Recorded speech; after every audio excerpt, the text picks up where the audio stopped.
What is up, everybody, and welcome back to another What the Truck episode. This one's a little bit different because this truck's not exactly finished.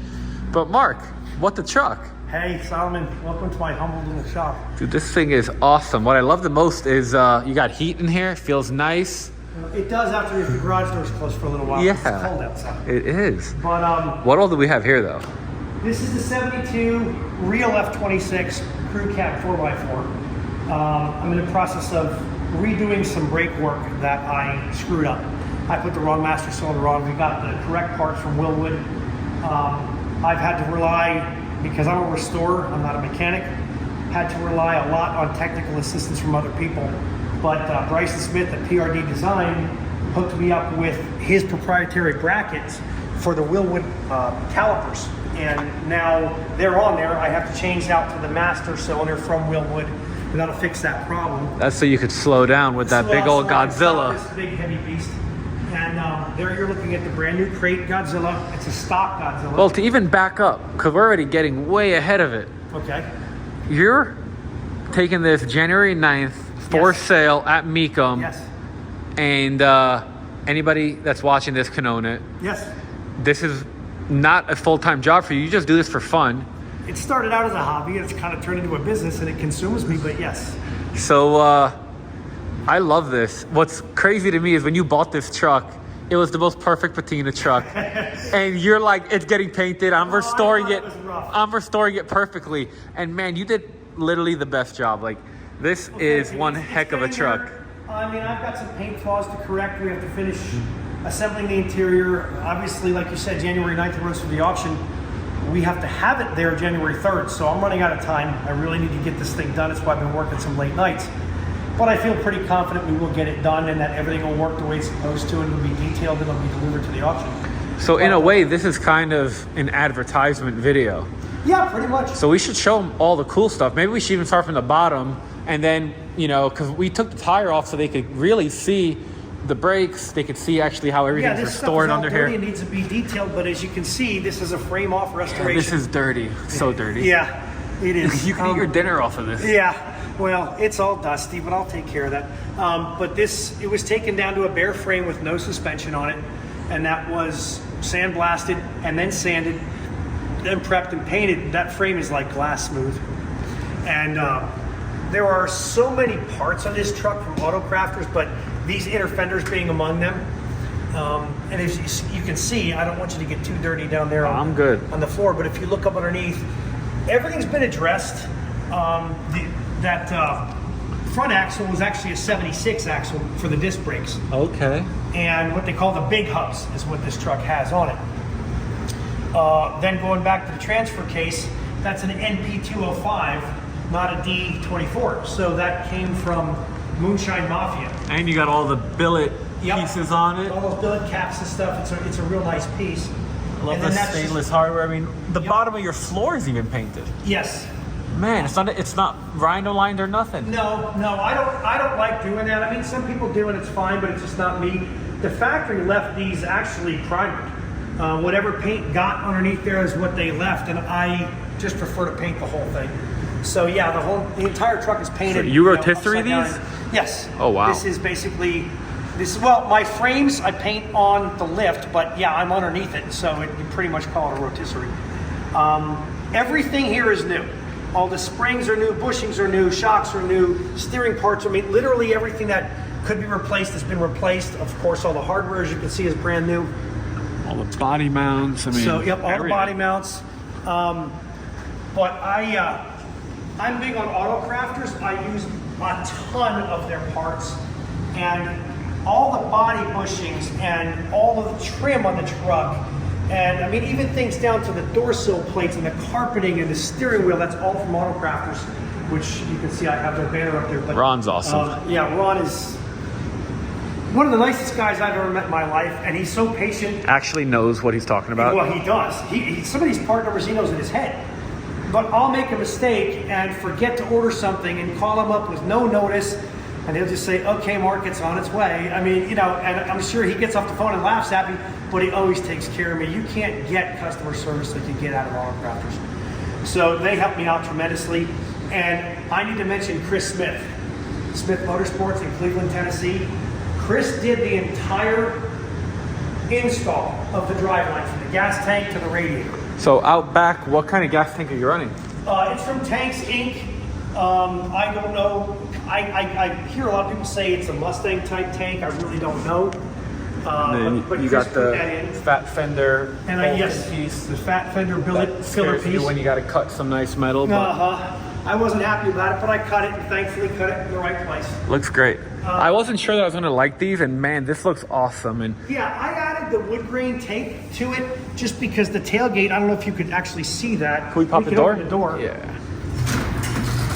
We're gonna let some of the cold in, but it's worth it for you guys. Yeah. I really like how you did the tailgate. I mean, this is like a modern platinum kind of. Yeah, exactly. That's a good parallel. This crew cab was built as what they call a custom trim truck. And in crew cab speak, that's Ranger XLT in regular cab. So that piece is actually supposed to be on this truck. But because it was there and it has the wheel opening moldings and the window trim and the belt molding, I kind of felt like it needed a little bit more wood grain, and the dash bezel will have wood grain on it. That's actually a new piece that I have stored. I have to put on the truck yet. So I wanted a little bit more wood grain to kind of accentuate that, and that's why I put that on those bed rails. Man, but I think it's just a little touch I like. I know a lot of people don't like that spare tire where it's at, but yeah, it is what it is. What do you guys think? I couldn't put it underneath the frame. I would have just not ran a spare tire. What's up? I would have ran nose tire. I know. A lot of people just said, do it without. You have to get past the there you go. But you know what?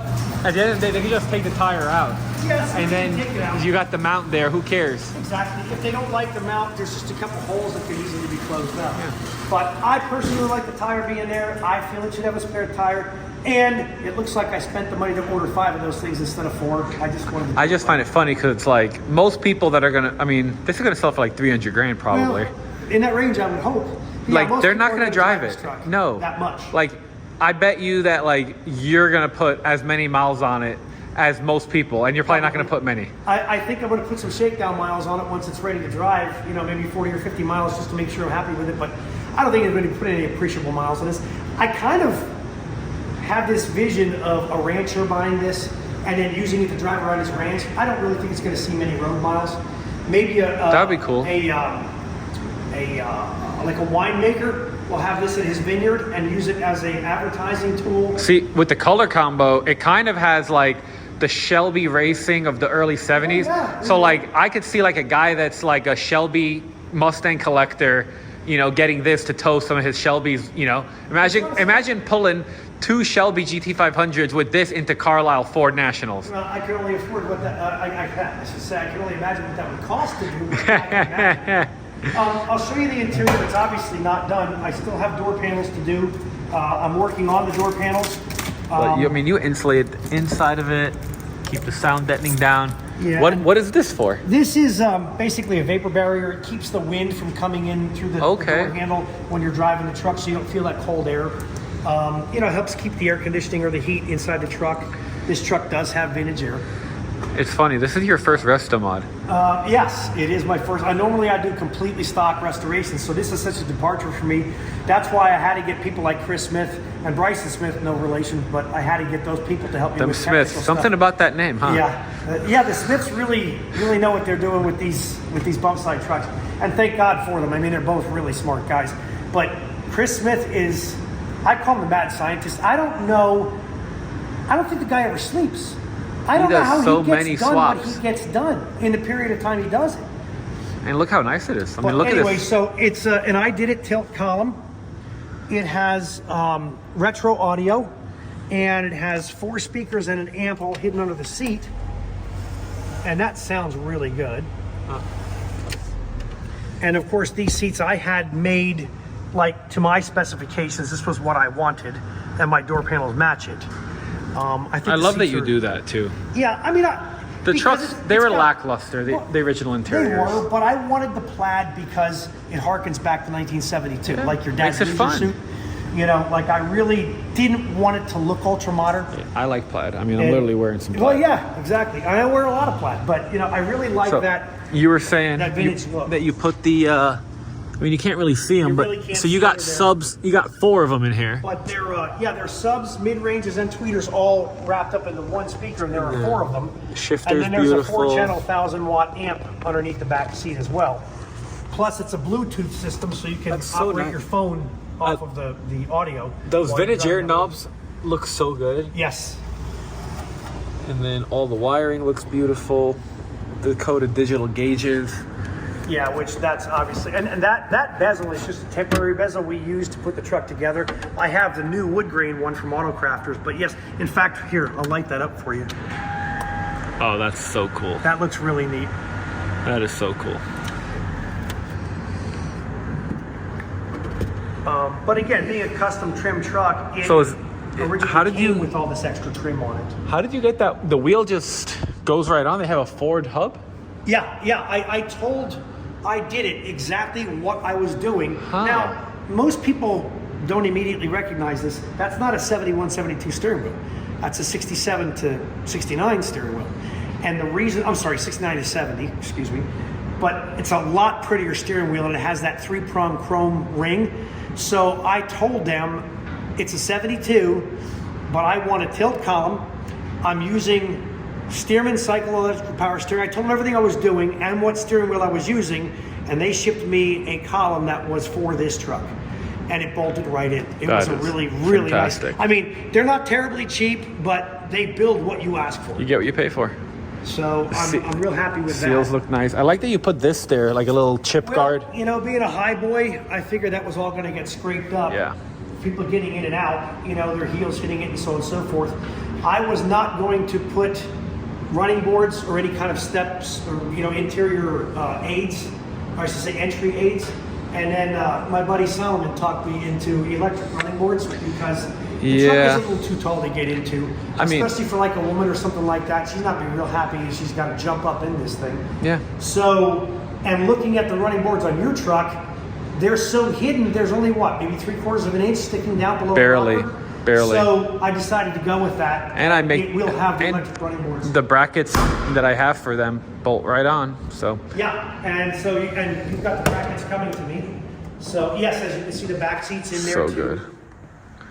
And if you guys are curious, all crew cab back seats are not really the most comfortable, but I have had 6 buddies in a crew cab because you do it what you got to do. You do what you have to do. You just back then nobody cared about legroom. I think that's more for kids, I think, Oh, at this yeah. point, because if you're a big guy, your knees are going to be pushing up against the back of that front But seat. you know, these were made to have like 6 guys and 6 chainsaws. Oh, yeah. And these were not small guys. The funny thing is, almost nobody ordered one of these trucks for family, for personal Most. use. Although this one was. Really? Yes. A small rancher in Arizona ordered this for his family and had a camper on it. And they used it to go camping and fishing and hunting, but he also used it around his ranch. But this was a privately owned crew cab F26, which they're almost all were company-owned trucks, and they got the hell beat out of them. Oh, yeah. But this particular one came out of Arizona, as I said, and it was completely rust-free, but the bed was really banged up. The left front fender was banged up. Those mirrors and are so cool. The cowl actually had some rust on the inside from rat urine. Ah. It's extremely caustic. And that was the only rust on the entire truck. The floor, we literally sanded and primed it. It was that nice. Wow. But we had to fix that. Yeah. And although I do some paint work and I do the restoration stuff, that was a big job and I needed it perfect. So I employed a local body shop, Andy's Champion. They don't do restoration work for anybody, but we do a lot of business together. And I begged him and he said, bring it up, we'll do it. They did it between other jobs and it took them a month, but they actually replaced the inner and outer cowl. So that with factory Ford metal. So now the truck is 100% factory Ford rust-free metal. Beautiful. With the exception of an aftermarket replacement hood. But the tailgate, the bed's an interesting story. That's the only new takeoff bed that was available on the planet. And Greg Creech, mutual friend of ours, found me that bed. And I paid a king's ransom for it. I've got about $6,000 just in the bed. But where are you going to find a new takeoff bed? That was standing up on its face in a warehouse for over 50 years. Yeah, it was in North Carolina, in North a Carolina. basement. It wasn't a warehouse. It was in a basement? It was in a guy's basement. Oh, jeez. Yeah. Well, I just knew it was sitting Yeah, inside. because Greg was trying to sell it to me, and I was like, Mark needs a bed. You need to call him. He'll pay up. Yeah, and I paid up. But, you know, where are you going to find it? That's how it is. With NOS parts like that, you pay for it when you need it. Yeah. You know? And if you can afford I think a build like this, it deserves it. something as rare as this and something that I think is as nicely done as this, it deserves to have that NOS. And you've documented it well. So if anybody wants to see the entire documentation, you could follow Mark on Facebook. Yeah. And, I mean, he's posted everything. Hundreds of pictures. I mean, yeah, little pictures of like, hey, I got a seat installed today. Just because, thankfully, I've been blessed that a lot of people do follow my builds. And they want to know what I've accomplished, so then every day I kind of put something on to show what I accomplished. Makes them all feel like they're part of it. Goofy like that. I like to talk to my friends on Facebook, but this is a unique truck. There's no question. I mean, there are so few F-26 crews in Bumpside era. From 67 till 72, they probably made an average of about 450 a year. And that's 6 years. So that's, what is that, 9, 18? That's only like 3,600 total crew cab F-26, Bumpside trucks. And I'd bet more than half are gone. Oh, easily. And especially when they did that cash for clunkers. No, there's probably less than 1,000. I'd be surprised if there's honestly 100 left in the world. I think there's probably more than that, but not this level. This is just next level. To my knowledge, look at this engine. Like this, I'm so happy that you did it, because your restorations till now, I mean, they've been amazing, and you've brought a lot of coin for them. Yes. But they've been bone stock restorations, and I always give you a hard time because I'm like, come on, you can't drive that. Resto-modded stuff. Yeah, I like driving it. And I got to be honest with you, you and a bunch of other people talked me into it, because if this truck would have been born with an FE V8, I probably wouldn't have done it. And I'll be completely honest. But for some reason, Ford built every 72 F-26 crew cab, 529 of them, every one of them had a 306-cylinder rating. That's just the best motor Ford ever made. And while it's a phenomenal motor and you can't kill one, it don't get out of its way. It can't get out of its way. Nobody wants one. Yeah. So I'm thinking, well, if I'm going to spend all this money and time to restore this truck nut and bolt, I don't want to just put a Blase 306 in it. You could have put a different, inline 6 with a Cummins in it, though. I know. Well, that was a thought. But you're a Ford guy. Maybe I'll do another one down the road with a Cummins. But then I thought, well, if I'm going to put a V8, why do an FE? Why not just Restomod the truck? And really, honestly, this is about as... if in 2024 Ford decided to make a Bumpside, this is what they would make. I pretty much... because this is the motor that's in every new F250. Mm-hmm. This is the transmission, because you've got 7.3, 10R140. Yep. I mean, this is Yeah, the I exact... mentioned it is the 10-speed, the 10R140, yes. Yeah, so this is exactly what you have in it. I mean, it could tow what a new F250 could tow. It's basically a brand new 1972. I would almost argue it could tow more, because it's lighter. The springs on these things back in the day, and the truck is so much lighter that, you could actually tow a lot with this. Man, it's so pretty. One thing you'll notice, this hood is not that high. That's those aftermarket hinges that I don't like, and I have new hinges for it. So the hood will actually stay up here when we open it. This is so cool. I love that Chris even made these little boxes. Yeah, That's neat. He just does everything right. He did such a phenomenal job for me, and so reasonable in cost. That's why so many people have asked me, hey, who did that for you? And I tell everybody proudly that Chris did it. He's always been overwhelmed with work. His forte is coyote swaps, especially in two-wheel drive trucks. But of course, me being from Pennsylvania, I'm all about 3/4 ton four-wheel drive trucks. So when I told Chris what I wanted him to do, he kind of rolled his eyes back, because this is a little bit of a departure for him, but he knew he could handle it. I knew he could handle it, and he did a phenomenal job with it. I should start this up. I'm more than happy to hear it. And then folks will get to hear it.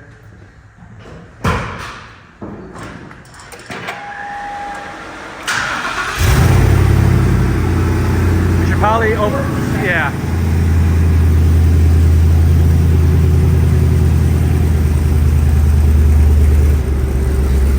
So it always has that high idle at first. It's a cold start. You know, it's not that cold in here, but if you give her one quick, usually. I really don't need to asphyxiate it. So, there you go. This does not have tailpipes on it yet. I think I said that. it's going for the tailpipe. It's pretty much the last thing. I mean, it's not loud unless you want it to be. Yeah, if you get on it, it makes noise, but at an idle, low idle, it's nice and quiet. Yeah. My primary issues right now are getting the brakes taken care of because of that long master cylinder that's on there. And then the tailpipes will be done last. Then I've got to finish the interior. There's a lot of wet sanding and buffing, and I got a couple of places I'm going to repaint that I'm not happy with how they came out. But at the end of the day, when the truck is done, I think the truck will present well. Oh yeah. I mean, I think I'll be pretty proud of it. Let's give it a couple revs. Yeah.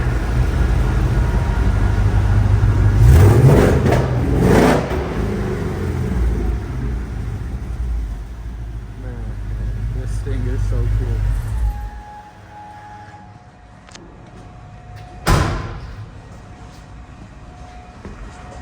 What a truck. Now I don't have a headlamp switch in it at the moment, so I can't light these up. I did put LED headlamps in, and I'm going to be changing the bulbs to LED on the front and rear marker lights, turn signals, etc. But doing a little research, I think I have to add some relays to make those work properly and not overload the system. And I'm definitely not an automotive electrician guy, so I'm going to defer to some other people's opinions on that. But I think the truck is cool. A lot of people ask me, they say they love this color. And my comeback is always the same. Those are the colors this truck was born with. Yeah. Which is really weird because in a crew cab, if it would have been a company truck, it would have been red or white, whatever. Yeah, green. Or green. Yeah. Yellow. Or blue, which are all fine colors, but wind blue with a Bahama blue roof is just something you don't see. This is cool. And then to see it on a crew cab is just even more special. I love this. So yeah, I do think it's going to be a really, really cool truck when it's 100% done. And I just want to be able to drive it and feel real confident with all the adjustments and that every button switch knob works and that it's detailed the way I want it to be. And then it gets loaded New Year's Day to head to Florida.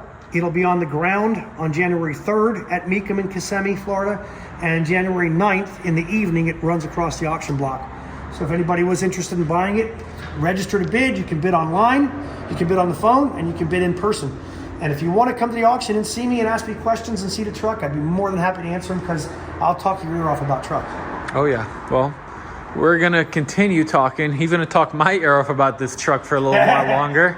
And put this wheel back on so I can move the truck again. Yeah, let's end this video for you guys. So if you guys like videos like this, make sure to subscribe. If you have any questions, comments, drop them down below. If you want to get a hold of Marc, you can get on him on Facebook, Marc Gombosi. M-A-R-C, middle initial S, Gombosi, Gombosi.